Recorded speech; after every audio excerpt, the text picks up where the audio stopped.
gaano kahirap ang buhay, huwag tayong mawala ng pag-asa pagkat tayo ay sama-sama magtutulungan.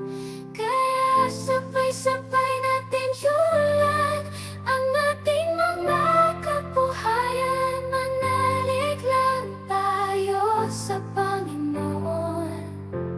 Kaya huwag kayong matatakot na harapin ang inyong problema kahit gaano man ito kahirap, ay tutulungan lang tayo ng ating mahal na Panginoon.